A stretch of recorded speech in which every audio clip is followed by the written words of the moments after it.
তো প্রিয় ছাত্রছাত্রী, আজকে আমরা আলোচনা করব ইতিহাসের দ্বিতীয় অধ্যায়ের দ্বিতীয় অংশ। তো দেখো, এখানে যে প্রশ্নগুলো রয়েছে, প্রথম প্রশ্ন হচ্ছে ব্রিটিশ ইস্ট ইন্ডিয়া কোম্পানি কবে গড়ে ওঠে? ব্রিটিশ ইস্ট ইন্ডিয়া কোম্পানি কবে গড়ে ওঠে? উত্তর হচ্ছে 1600 খ্রিস্টাব্দে। পরের প্রশ্ন, ভারতের কোন কোন অঞ্চলে ইংরেজ বাণিজ্য কুঠি ছিল? ভারতের কোন কোন অঞ্চলে ইংরেজ বাণিজ্য কুঠি ছিল? উত্তর হচ্ছে ভারতে বোম্বাই, মাদ্রাজ, কলকাতা, বিশাখাপত্তনম ইত্যাদি অঞ্চলে ইংরেজ বাণিজ্য কুঠি ছিল। পরের প্রশ্ন, ভারতে কয়েকটি ফরাসি বাণিজ্য কুঠির নাম লেখো। ভারতে কয়েকটি ফরাসি বাণিজ্য কুঠির নাম হলো মুসলিপট্টনম, পন্ডিচেরি, কারিকল, মাহে, চন্দননগর। মুসলিপট্টনম, পন্ডিচেরি, কারিকল, মাহে, চন্দননগর ইত্যাদি। পরের প্রশ্ন, ভারতে কয়েকটি পর্তুগিজ বাণিজ্য কুঠির নাম লেখো। অথবা এই প্রশ্নটি এরকম হতে পারে, ভারতে কোথায় কোথায় পর্তুগিজ বাণিজ্য গড়ে উঠেছিল? উত্তর মুম্বাই, কোচিন, দিউ, সলসেট, বেসিন, হুগলি ইত্যাদি জায়গায় পর্তুগিজ বাণিজ্য কুঠি গড়ে উঠেছিল। পরের প্রশ্ন, আলিগড়ের সন্ধি কত খ্রিস্টাব্দে কাদের মধ্যে হয়েছিল? 1757 খ্রিস্টাব্দে ব্রিটিশ ইস্ট ইন্ডিয়া কোম্পানির সঙ্গে বাংলার নবাব সিরাজউদ্দৌলার আলিগড়ের সন্ধি হয়েছিল। পরের প্রশ্ন, বক্সার যুদ্ধের সময় বাংলার নবাব কে ছিলেন? উত্তর হচ্ছে মির্জাফর। পরের প্রশ্ন, সৌগলির সন্ধি কবে কাদের মধ্যে স্বাক্ষরিত হয়? সৌগলির সন্ধি 1816 খ্রিস্টাব্দে ইংরেজদের সঙ্গে নেপালের মধ্যে স্বাক্ষরিত হয়। পরের প্রশ্ন, ইয়ান্দাবুর সন্ধি কাদের মধ্যে হয়েছিল? 1826 খ্রিস্টাব্দে ব্রহ্মরাজ বাগিদোয়া এবং ইংরেজ সেনাপতি ক্যাম্বেলের মধ্যে ইয়ান্দাবুর সন্ধি স্বাক্ষরিত হয়। 1826 খ্রিস্টাব্দে ব্রহ্মরাজ বাগিদোয়া এবং ইংরেজ সেনাপতি ক্যাম্বেলের মধ্যে ইয়ান্দাবুর সন্ধি স্বাক্ষরিত হয়েছিল। পরের প্রশ্ন, কোন যুদ্ধ জয়ের মাধ্যমে ব্রহ্মদেশ ব্রিটিশ সাম্রাজ্যভুক্ত হয়? উত্তর হচ্ছে তৃতীয় ইঙ্গো বার্মা যুদ্ধ জয়ের মাধ্যমে ব্রহ্মদেশ ব্রিটিশ সাম্রাজ্যভুক্ত হয়। পরের প্রশ্ন, কে কবে পাঞ্জাবকে ব্রিটিশ সাম্রাজ্যভুক্ত করেন? 1849 খ্রিস্টাব্দে লর্ড ডালহাউসি পাঞ্জাবকে ব্রিটিশ সাম্রাজ্যভুক্ত করেন। 1849 খ্রিস্টাব্দে লর্ড ডালহাউসি পাঞ্জাবকে ব্রিটিশ সাম্রাজ্যভুক্ত করেন। পরের প্রশ্ন, গন্ডামার্কের সন্ধি কবে কাদের মধ্যে স্বাক্ষরিত হয়েছিল? 1879 খ্রিস্টাব্দে আফগানিস্তানের আমির ইয়াকুব খাঁ ও ভারতের ঔপনিবেশিক ব্রিটিশ সরকারের মধ্যে গন্ডামার্কের সন্ধি স্বাক্ষরিত হয়। পরের প্রশ্ন, ইন্দোচীনের অপর নাম কি? অথবা ইন্দোচীনের বর্তমান নাম কি? উত্তর হচ্ছে ভিয়েতনাম। পরের প্রশ্ন, কোন দেশ মশলা দ্বীপপুঞ্জ নামে বিখ্যাত ছিল? উত্তর হচ্ছে ইন্দোনেশিয়ার মালাক্কা দ্বীপপুঞ্জ মশলা দ্বীপপুঞ্জ নামে বিখ্যাত ছিল। পরের প্রশ্ন, দূরপ্রাচ্য বলিতে কি বোঝো? দূরপ্রাচ্য বলতে সাধারণভাবে চীন ও জাপানকে বোঝায়। নিজের দেশের সভ্যতা সংস্কৃতি সম্পর্কে উচ্চ ধারণার বশবর্তী হয়ে এই দুটি দেশ বিদেশিদের বর্বর বলে মনে করত এবং বহির্বিশ্বের সঙ্গে তারা কোনো যোগাযোগ রাখত না। পরের প্রশ্ন, কোন মার্কিন কবে সর্বপ্রথম জাপানে পদার্পণ করেন? উত্তর হচ্ছে 1854 খ্রিস্টাব্দে মার্কিন বাষ্পীয় নৌবাহিনীর জনক কমোডোর পেরি সর্বপ্রথম জাপানের ইয়েডো বন্দরে পদার্পণ করেন। 1854 খ্রিস্টাব্দে মার্কিন বাষ্পীয় নৌবাহিনীর জনক কমোডোর পেরি সর্বপ্রথম জাপানের ইয়েডো বন্দরে পদার্পণ করেন। পরের প্রশ্ন, কোন ইউরোপীয় দেশ চীনের সঙ্গে প্রথম ব্যবসায়িক সম্পর্ক গড়ে তুলেছিল? উত্তর হচ্ছে 16 শতকে পর্তুগিজরা প্রথম চীনের সঙ্গে ব্যবসায়িক সম্পর্ক গড়ে তুলেছিল। চীনে প্রথম কারা কোথায় বাণিজ্য ঘাঁটি নির্মাণ করেন? চীনে পর্তুগিজরা প্রথম ম্যাকাও বন্দরে বাণিজ্য ঘাঁটি নির্মাণ করেন? পরের প্রশ্ন, বৈদেশিক বাণিজ্য চীনের কোন বন্দর দুটিতে সীমাবদ্ধ ছিল? উত্তর হচ্ছে ক্যান্টন ও ম্যাকাও এই বন্দর দুটি। পরের প্রশ্ন, চীনে কোন বছর আফিম আমদানি বন্ধ হয়? উত্তর হচ্ছে 1839 খ্রিস্টাব্দে চীনে লিন শেসুর নেতৃত্বে আফিম আমদানি বন্ধ হয়। পরের প্রশ্ন, প্রথম ওহিফেন যুদ্ধ কবে কাদের মধ্যে হয়েছিল? প্রথম ওহিফেন যুদ্ধ 1839 থেকে 42 খ্রিস্টাব্দের মধ্যে চীনের দুর্বল মাঞ্চু শাসকদের এবং ইংরেজদের মধ্যে সংগঠিত হয়েছিল। পরের প্রশ্ন, নানকিং এর সন্ধি কবে কাদের মধ্যে হয়েছিল? অথবা দিয়ে এরকম প্রশ্ন বলতে পারে, নানকিং এর চুক্তি অনুসারে কটি বন্দর ইংরেজদের জন্য উন্মুক্ত করা হয়েছিল? উত্তর হচ্ছে 1842 খ্রিস্টাব্দে ইংরেজদের সঙ্গে চীনের নানকিং এর সন্ধি স্বাক্ষরিত হয়। 1842 খ্রিস্টাব্দে ইংরেজের সঙ্গে চীনে, যার ফলস্বরূপ ক্যান্টন সহ অন্যান্য 5টি বন্দর ইংরেজরা ব্যবহারের অধিকার পেয়েছিল।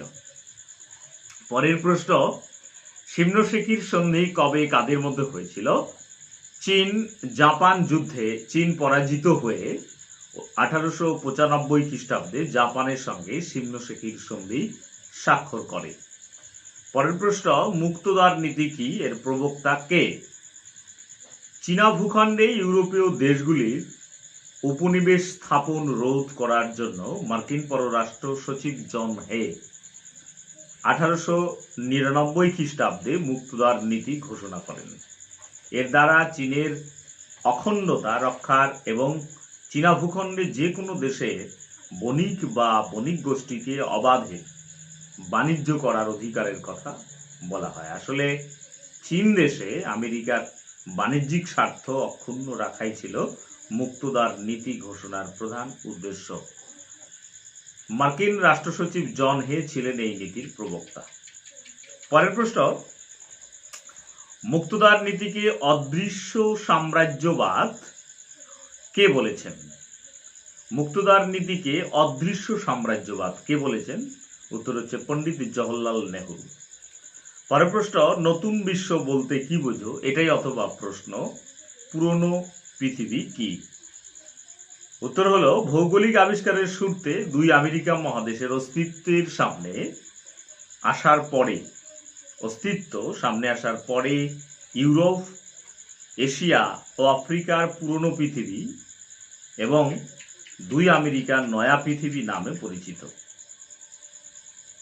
নয়া পৃথিবী বা নতুন বিশ্ব নামকরণটির কৃতিত্ব দেওয়া হয় ফ্লোরেন্সের বিখ্যাত ভৌগোলিক আবিষ্কারক আমেরিগো ভেসপুচিকে।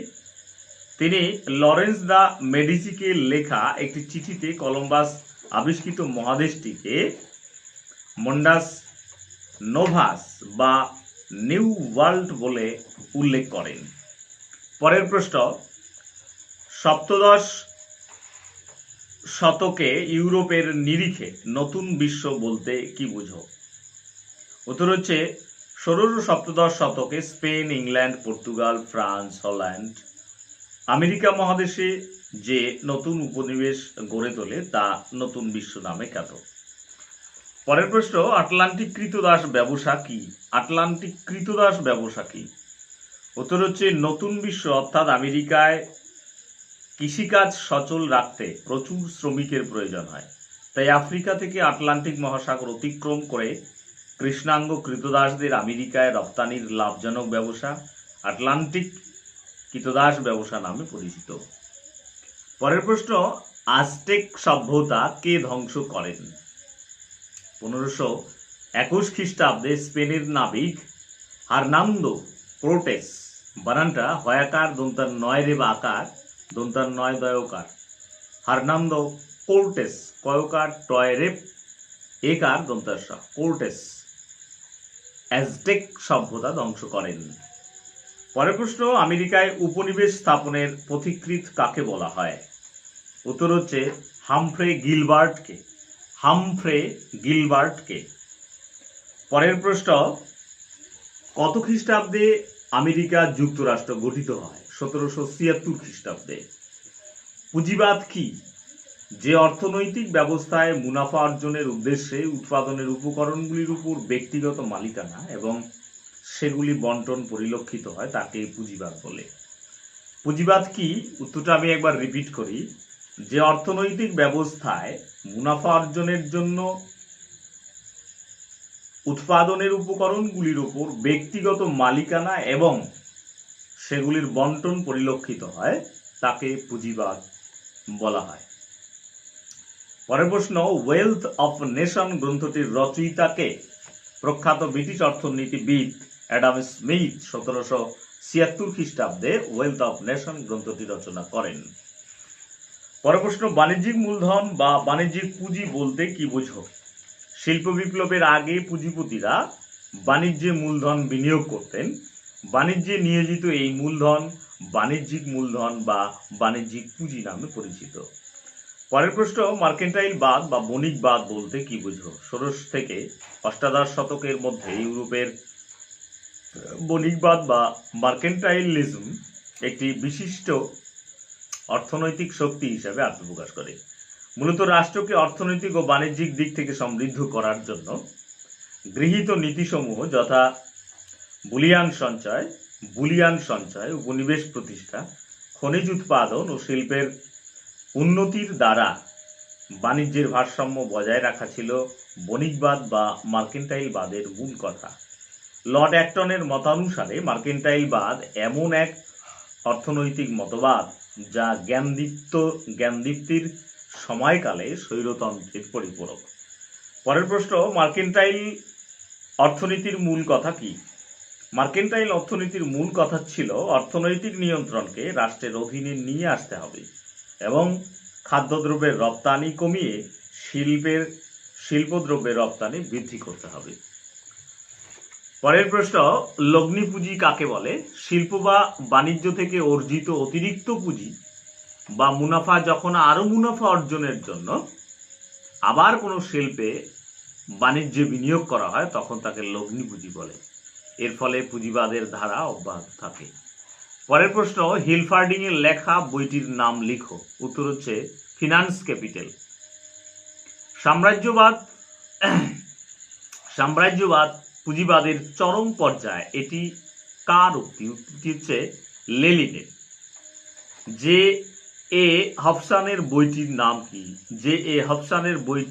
নাম কি? উত্তর হচ্ছে ইম্পেরিয়ালিজম এ স্টাডি এর একটি সমীক্ষা 1902 খ্রিস্টাব্দে। পরের প্রশ্ন, সাম্রাজ্যবাদ বিষয়ে জে এ হবসনের মূল বক্তব্য কি ছিল? ইম্পেরিয়ালিজম এ স্টাডি গ্রন্থে ব্রিটিশ অর্থনীতিবিদ জে এ হবসন বলেছেন, পুঁজিবাদী ব্যবস্থায় পুঁজিপতি মালিকরা বাণিজ্যের মাধ্যমে মূলধন সঞ্চয় করে মূলধনের পাহাড় গড়ে তোলে। উপনিবেশে এই মূলধন বিনিয়োগ করে আরো মুনাফা বাড়ানোর জন্য পুঁজিপতিরা উপনিবেশ দখলে বাধ্য করে তাদের সরকারকে। পরের প্রশ্ন, হবসন ঔপনিবেশিকতা ধ্বংসের উপায় সম্পর্কে কি বলেছেন? এটার অথবা প্রশ্ন এরকম হতে পারে, হবসনের মত অনুসারে কিভাবে উপনিবেশ দখলের ঘটনাকে প্রতিহত করা সম্ভব হবে? উত্তর হচ্ছে হবসনের মতে সম্পদের অসম বন্টন এবং শ্রমিক শোষণের ফলে পুঁজিপতি শ্রেণী সম্পদ ও মুনাফার পাহাড় গড়ে তোলে। এই উদ্বৃত্ত মুনাফার অর্থ সমাজের দরিদ্র শ্রেণীর মধ্যে বণ্টিত হলে বা সামাজিক উন্নয়নের কাজে ব্যয় হলে একদিকে সমাজের সুষম বিকাশ ঘটবে, অন্যদিকে ঔপনিবেশিকতার ধ্বংস হবে। পরের প্রশ্ন, লেনিন রচিত দুটি গ্রন্থের নাম।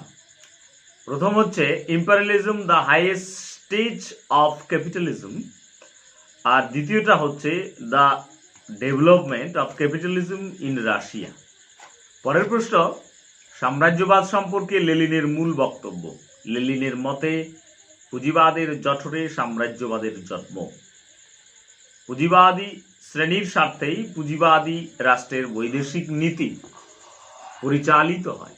শিল্প মালিকরা অধিক মুনাফা লাভের আশায় প্রয়োজনাতিরিক্ত পণ্য উৎপাদন করে প্রয়োজনের অতিরিক্ত এই পণ্য বিক্রয় এবং সস্তায় কাঁচামাল দখলের উদ্দেশ্যে পুঁজিবাদী রাষ্ট্রগুলো উপনিবেশ দখলের চেষ্টা চালায়। পরের প্রশ্ন, হবসন লেলিন তত্ত্ব বলতে কি বোঝো? ব্রিটিশ অর্থনীতিবিদ হবসনের মতে পশ্চিমী দেশগুলিতে ধনবন্টন বৈষম্যের ফলে পুঁজিপতিদের হাতে যে মাত্রাতিরিক্ত মূলধন জমে তা লগ্নির ক্ষেত্র অনুসন্ধানের জন্য নিজের দেশের সরকারকে সাম্রাজ্য বিস্তারে বাধ্য করে। অন্যদিকে রুশ কমিউনিস্ট নেতা লেনিন পুঁজিবাদকে সাম্রাজ্যবাদের বীজ বলে অভিহিত করেন। তার মতে প্রয়োজনের অতিরিক্ত পণ্য বিক্রয় এবং উৎপাদনের জন্য সস্তায় কাঁচামাল সংগ্রহের উদ্দেশ্যে পুঁজিবাদী রাষ্ট্রগুলি উপনিবেশ দখলের চেষ্টা চালায়, যা হবসন লেনিন তত্ত্ব নামে পরিচিত। পরের প্রশ্ন, শিল্প বিপ্লব প্রথম কোথায় শুরু হয়েছিল? উত্তর হচ্ছে ইংল্যান্ডে। পরের প্রশ্ন, উড়ন্ত মাকুর আবিষ্কর্তাকে? উত্তর হচ্ছে জনকে, 1703 খ্রিস্টাব্দে। রুডিয়ার্ড কিপলিং কে ছিলেন? রুডিয়ার্ড কিপলিং ছিলেন প্রখ্যাত ইংরেজ কবি। তার বিখ্যাত কবিতাটি হলো হোয়াইট ম্যানস বার্ডেন, যেখানে তিনি সাদা চামড়ার মানুষকে কালো চামড়ার মানুষকে উন্নত জাতিতে উন্নতি করার অনুরোধ করিয়েছেন। পরের প্রশ্ন, হোয়াইট ম্যানস বার্ডেন কবিতাটি কে লেখেন? উত্তর হচ্ছে রুডিয়ার্ড কিপলিং। পরের প্রশ্ন, শ্বেতাঙ্গদের বোঝা বা সাদা চামড়ার দায়বদ্ধতা বা হোয়াইট ম্যানস বার্ডেন বলতে কি বোঝো? উত্তর হলো, শ্বেতাঙ্গরা নিজেদের উন্নত সভ্যতা ও সংস্কৃতির ধারক বাহক বলে মনে করত। সেই জন্য তারা পৃথিবীর অনুন্নত কৃষাঙ্গ জাতিগুলিকে সুসভ্য করার নৈতিক দায়িত্ব পালন করার জন্যই এশিয়া, আফ্রিকা, ল্যাটিন আমেরিকার অনুন্নত অঞ্চলে আধিপত্য বিস্তার করে। ইংরেজ লেখক রুডিয়ার্ড কিপলিং এবং ফরাসি লেখক জুলি ফেরি এ ব্যাপারে দেশবাসীকে দায়িত্ব নেওয়ার আহ্বান জানান। অবশ্য এই বিষয়টি ছিল সাম্রাজ্যবাদ বিস্তারের একটি অজুহাত মাত্র।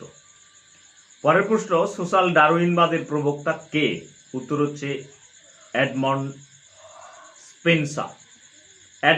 স্পেন্সার সোশ্যাল ডারউইনবাদের প্রবক্তা। পরের প্রশ্ন, মার্টিন লুথার কিং এর আন্দোলনের ভিত্তি কি ছিল? উত্তর হচ্ছে ধর্ম সংস্কার। মার্টিন লুথার কিং এর আন্দোলনের ভিত্তি ছিল ধর্ম সংস্কার। পরের প্রশ্ন, জাতি বৈষম্য ধারণাটি কোন ক্ষেত্রের সঙ্গে যুক্ত ছিল? জাতীয় বৈষম্য ধারণাটি পশ্চিমী উন্নত শ্বেতাঙ্গ জাতিগুলির কিছু পূর্ব ধারণা ও অনুমানের সঙ্গে যুক্ত ছিল।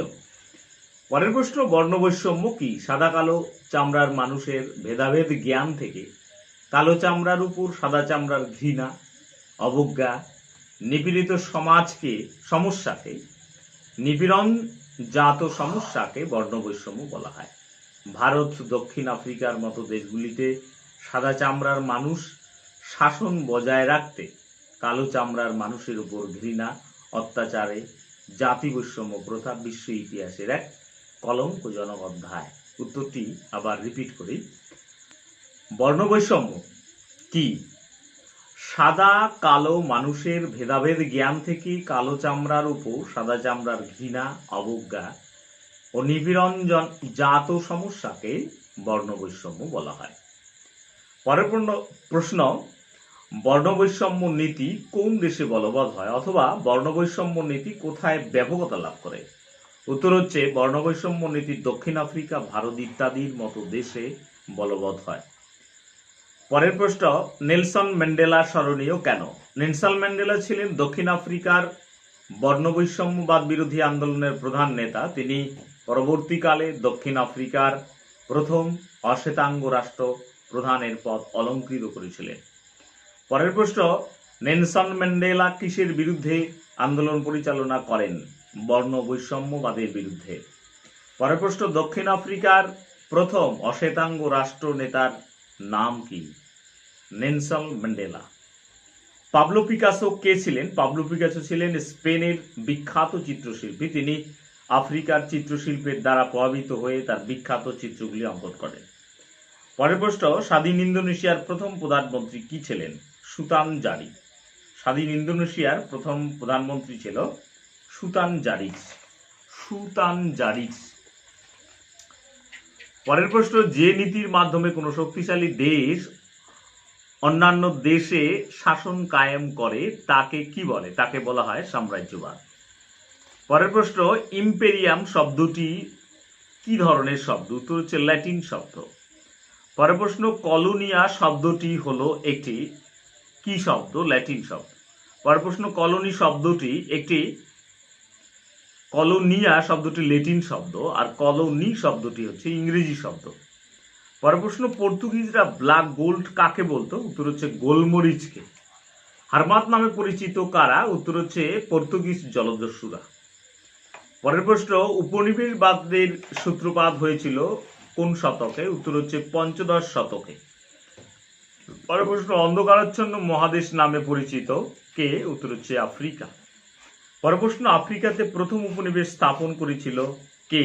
উত্তর হচ্ছে ওলন্দাজরা। অ্যাঙ্গোলাতে উপনিবেশ গড়ে তুলেছিল কারা? উত্তর হচ্ছে বেলজিয়াম। পরের প্রশ্ন, ওয়েল পলিটিক গ্রন্থটি ভুল বললাম, ওয়েল পলিটিক নীতিটি কে গ্রহণ করেন? উত্তর হচ্ছে কাইজার দ্বিতীয় উইলিয়াম। পরের প্রশ্ন, রিয়েল পলিটিক নীতির প্রবক্তাকে? উত্তর হচ্ছে বিসমার্ক। পরের প্রশ্ন, উত্তমাশা অন্তরীপ প্রথম প্রদক্ষিণ কে করেন? উত্তর হচ্ছে বার্থেলোমিউদিয়াস কোন দেশের নাবিক ছিলেন? উত্তর হচ্ছে পর্তুগালের নাবিক ছিলেন। ভাস্কো দা গামা ভারতের কোন বন্দরে প্রথম পদার্পণ করেন? উত্তর হচ্ছে কালিকট বন্দরে। ভারতের কোন রাজ্যে প্রথম ইংরেজরা রাজনৈতিক আধিপত্য প্রতিষ্ঠা করেন? উত্তর হচ্ছে বাংলায়। পরের প্রশ্ন, ইংরেজ ইস্ট ইন্ডিয়া কোম্পানির ফারুকশিয়ারের কাছ থেকে দস্তক লাভ করে কত খ্রিস্টাব্দে? উত্তর হচ্ছে 1717 খ্রিস্টাব্দে। পরের প্রশ্ন, নয়া সাম্রাজ্যবাদ কথাটি কে প্রথম ব্যবহার করেন? উত্তর হচ্ছে ডেভিড থমসন। পরের প্রশ্ন, ভারতে ফরাসি ইস্ট ইন্ডিয়া কোম্পানির গভর্নর ছিলেন কে? উত্তর হচ্ছে জোসেফ ডুফলে। পরের প্রশ্ন, কলকাতা নগরীর প্রতিষ্ঠা কে করেন? উত্তর হচ্ছে জব চাণক্য। পরের প্রশ্ন, বক্সারের যুদ্ধের সময় মুঘল সম্রাট কে ছিলেন? উত্তর হচ্ছে দ্বিতীয় শাহ আলম। পরের প্রশ্ন, সৌগলির সন্ধি স্বাক্ষরিত হয় কত খ্রিস্টাব্দে? 1816 খ্রিস্টাব্দে। পরের প্রশ্ন, মায়ানমারের বর্তমান নাম কি? উত্তর হচ্ছে বার্মা। এশিয়ার কোন দেশ বিদেশি বণিকদের বিরুদ্ধে প্রথম পদক্ষেপ গ্রহণ করে? উত্তর হচ্ছে চীন। পরের প্রশ্ন, দারুচিনির দ্বীপ বলা হয় কাকে? উত্তর হচ্ছে শ্রীলঙ্কাকে। পরের প্রশ্ন, দক্ষিণ পূর্ব এশিয়ার মালয়ে প্রথম উপনিবেশ গড়ে তুলেছিল কারা? উত্তর হচ্ছে পর্তুগিজরা। ইন্দোচীন উপনিবেশ ছিল কাদের? উত্তর হচ্ছে ফরাসিদের। ইন্দোনেশিয়া কোন ইউরোপীয় শক্তির উপনিবেশ ছিল? উত্তর হচ্ছে ইংল্যান্ডের। ওলন্দাজদের হাত থেকে ইন্দোনেশিয়া স্বাধীনতা লাভ করে সম্মিলিত জাতিপুঞ্জের সদস্য লাভ করে কত খ্রিস্টাব্দে? উত্তর হচ্ছে 1950 খ্রিস্টাব্দে। পরের প্রশ্ন, দূরপ্রাচ্য কাকে বলা হয়? চীন ও জাপানকে দূরপ্রাচ্য বলা হয়। নিকট প্রাচ্য বলতে কি বোঝো? নিকট প্রাচ্য হচ্ছে তুরস্ককে বলা হয় নিকট প্রাচ্য। পরের প্রশ্ন, নানকিং এর চুক্তি স্বাক্ষরিত হয়েছিল কত খ্রিস্টাব্দে? উত্তর হচ্ছে 1842 খ্রিস্টাব্দে। 29 আগস্ট 1842 খ্রিস্টাব্দে চীনে কোন চুক্তি স্বাক্ষরিত হয়? উত্তর হচ্ছে নানকিং সন্ধি। তিয়েনশিনের সন্ধি স্বাক্ষরিত হয় কত খ্রিস্টাব্দে? 1858 খ্রিস্টাব্দে। শিমনোসেকির সন্ধি হয় কাদের মধ্যে? চীন ও জাপানের মধ্যে। পরের প্রশ্ন, চীনে মুক্তদার নীতি ঘোষণা করেন কে? উত্তর হচ্ছে স্যার জন হে। পরের প্রশ্ন, চীনের কাছে 21 দফা দাবি পেশ করে কে? উত্তর হচ্ছে জাপান। চীনের কাছে 21 দফা দাবি পেশ করে জাপান। পরের প্রশ্ন, নতুন বিশ্ব বা নিউ ওয়ার্ল্ড শব্দটি প্রথম ব্যবহার করেন কে? উত্তর হচ্ছে আমেরিগো ভেসপুচি। আমেরিকা মহাদেশের নামকরণ কে করেন? উত্তর হচ্ছে আমেরিগো ভেসপুচির নামানুসারে নামকরণ করা হয়। রেড ইন্ডিয়ান কারা? দক্ষিণ আমেরিকার অধিবাসীরা রেড ইন্ডিয়ান নামে পরিচিত। ইনকা সভ্যতা ধ্বংস করেন কে? Francisco Pizarro. পরের প্রশ্ন, কানাডায় উপনিবেশ গড়ে তুলেছিল কারা? উত্তর হচ্ছে ফ্রান্স। আমেরিকায় স্বাধীনতা লাভ করেছিল কবে? 1776 খ্রিস্টাব্দে 4 জুলাই। পরের প্রশ্ন, অবাধ বাণিজ্য নীতির একজন প্রবক্তা কে? উত্তর হচ্ছে অ্যাডাম স্মিথ। পরের প্রশ্ন, মার্কেন্টাইল বাদ কথাটি সর্বপ্রথম কে ব্যবহার করেন? উত্তর হচ্ছে অ্যাডাম স্মিথ। পরের প্রশ্ন, কমিউনিস্ট ম্যানিফেস্টো প্রবন্ধটি লিখেছেন কে? উত্তর হচ্ছে কার্ল মার্কস। পরের প্রশ্ন, ফিনান্স ক্যাপিটাল গ্রন্থের লেখককে? Hilferding. Imperialism the highest stage of capitalism গ্রন্থের লেখক লেনিন। পরের প্রশ্ন, পুঁজিবাদের জঠরে সাম্রাজ্যবাদের জন্ম কথাটি কে বলেছেন? উত্তর হচ্ছে লেনিন। পরের প্রশ্ন, একচেটিয়া ধনতন্ত্রই হলো সাম্রাজ্যবাদ উক্তিটি কার? উক্তিটি লেনিনের। সাম্রাজ্যবাদ একটি সমীক্ষা, এটি কার লেখা? উত্তর হচ্ছে হবসান। যে হবসান ছিলেন একজন কে? উত্তর হচ্ছে ব্রিটিশ ঐতিহাসিক। ইংল্যান্ডে শিল্প বিপ্লব ঘটার পেছনে কে দায়ী ছিল? উত্তর হচ্ছে পুঁজির সহজলভ্যতা দায়ী ছিল, পুঁজির সহজলভ্যতা। পরের প্রশ্ন, বাষ্পীয় ইঞ্জিন কে আবিষ্কার করেন? James Watt. পরের প্রশ্ন, কেশাঙ্গরা শ্বেতাঙ্গদের মানুষের বোঝা এই ধারণাটি প্রচার করেছিলেন কে? Rudyard Kipling. পরের প্রশ্ন, যোগ্যতমের উদ্বর্তন তত্ত্বটি প্রচার করেন কে? উত্তর হচ্ছে চার্লস ডারউইন। পরের প্রশ্ন, on the origin of speech গ্রন্থটির লেখক কে? উত্তর হচ্ছে চার্লস ডারউইন। পরের প্রশ্ন, আইনস্টাইন কে ছিলেন? আইনস্টাইন ছিলেন একজন বিজ্ঞানী। পরের প্রশ্ন, the background of international relation গ্রন্থের লেখক কে? The background of international relation এর লেখক কে? উত্তর হচ্ছে চার্লস হজ। তো আজকে এই ছিল প্রশ্ন। তো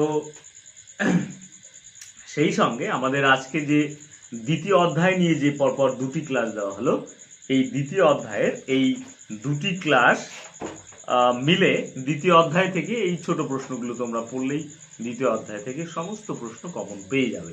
এর পরের দিন আমরা আলোচনা করব তৃতীয় অধ্যায় নিয়ে। তো আজকে এই পর্যন্তই থাকলো। কেমন?